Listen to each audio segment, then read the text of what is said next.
పశ్చిమాసియాలో 2 వారాల కాల్పుల విరమణకు ఇరాన్ అంగీకరించడంతో ప్రపంచ దేశాలన్నీ కూడా ఊపిరి పీల్చుకున్నాయి. ఇప్పుడు ముఖ్యంగా హర్ముజ్ జలసంధి గుండా నౌకల రాకపోకలకు గ్రీన్ సిగ్నల్ ఇవ్వడం అంతర్జాతీయంగా ఇంధన మార్కెట్లో పెను మార్పులను తేబోతోంది. సామాన్య ప్రజలను పీడిస్తున్న గ్యాస్ చమురు కష్టాలు త్వరలోనే తీరబోతున్నాయి. ప్రపంచవ్యాప్తంగా సరఫరా అయ్యే లిక్విఫైడ్ నేచురల్ గ్యాస్ లో దాదాపు 20% హర్ముజ్ జలసంధి నుంచే జరుగుతోంది.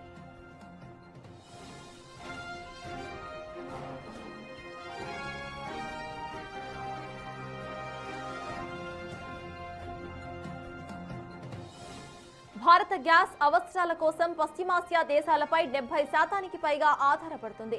ప్రపంచంలోని అతిపెద్ద గ్యాస్ ఎగుమతిదారైన Qatar, United Arab Emirates, Saudi అరేబియాల నుంచి వచ్చే ప్రతి గ్యాస్ నౌక తప్పనిసరిగా హర్ముజ్ జలసంధి ద్వారానే వస్తాయి.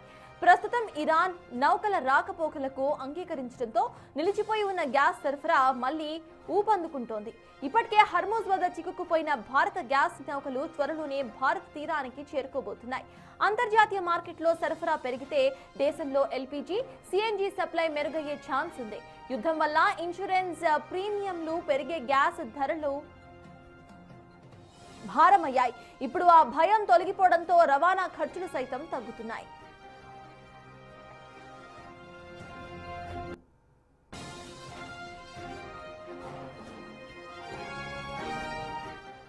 ఇరాన్ నిర్ణయంతో ప్రస్తుతానికి భారత్కు గ్యాస్ సరఫరా విషయంలో పెద్ద రిలీఫ్ దొరికింది. అయితే అమెరికా, ఇరాన్ మధ్య చర్చలు సఫలమై శాశ్వత ఒప్పందం కుదిరితేనే మన గ్యాస్ కష్టాలకు ఫుల్ స్టాప్ పడుతోంది.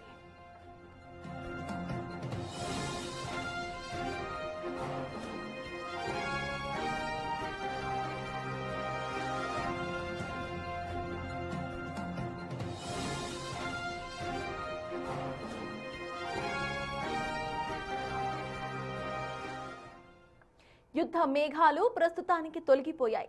శుక్రవారం నుంచి శాంతి చర్చలు ప్రారంభం కాబోతున్నాయి.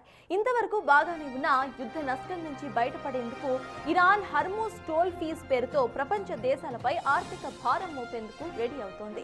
ఇంతకాలం ఇరాన్ చర్యలని తీవ్రంగా ఖండించిన అమెరికా సైతం ఇప్పుడు కొత్త పల్లవిని అందుకుంది. ఆ దేశ పునర్నిర్మాణానికి కృషి చేస్తామని అంటోంది. ఇందుకు హర్ముజ్ ఉపయోగపడుతోందని టోల్ ట్యాక్స్ కు పరోక్షంగా సమర్థిస్తోంది. తాము సృష్టించిన విధ్వంసానికి ప్రపంచ దేశాలు మూల్యం చెల్లించాలని అమెరికా చెప్పకనే చెబుతోంది.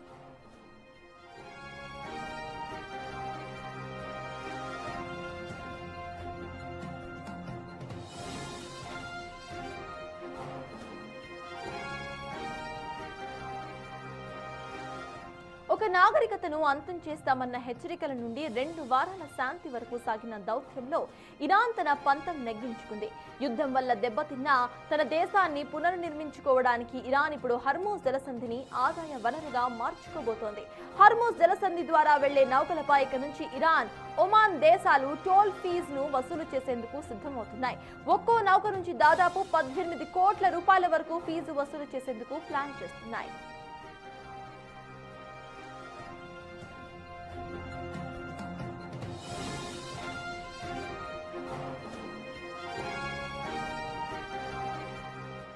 హర్ముజ్ టోల్ ట్యాక్స్ వసూళ్లకు గ్రీన్ సిగ్నల్ ఇస్తూ ఇరాన్ పార్లమెంట్ ఇప్పటికే బిల్లును సైతం ఆమోదించింది. యుద్ధం కారణంగా ధ్వంసమైన మౌలిక సదుపాయాలను తిరిగి నిర్మించుకునేందుకు ఈ నిధులు వాడతామని ఇరాన్ స్పష్టం చేసింది. తాజాగా ఈ టోల్ వసూలు ప్రక్రియకు ట్రంప్ కూడా సపోర్ట్ చేసి ప్రపంచ దేశాలకు షాక్ ఇచ్చారు.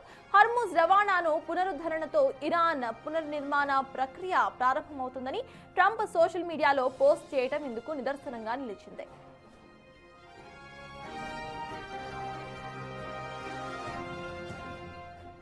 హర్ముజ్ జలసంధి తెరుచుకుంటే ఇంధన సరఫరా మెరుగుపడుతోందని ఆశించిన భారత్ తదితర దేశాలకు ఈ టోల్ ఫీజు కొత్త ఆందోళనను కలిగిస్తోంది. ఒక్కో షిప్పై 18 కోట్ల రూపాయల టోల్ విధిస్తే అంతర్జాతీయ రవాణా సంస్థలు ఈ ఖర్చులను తట్టుకునేందుకు సర్వీస్ ఛార్జెస్ ను భారీగా పెంచే ఛాన్సెస్ కనిపిస్తున్నాయి. దీనివల్ల పెట్రోల్, డీజిల్, గ్యాస్ ధరలు భారీగా పెరిగి చివరకు ఆ భారం సామాన్యుడిపైనే పడుతుంది.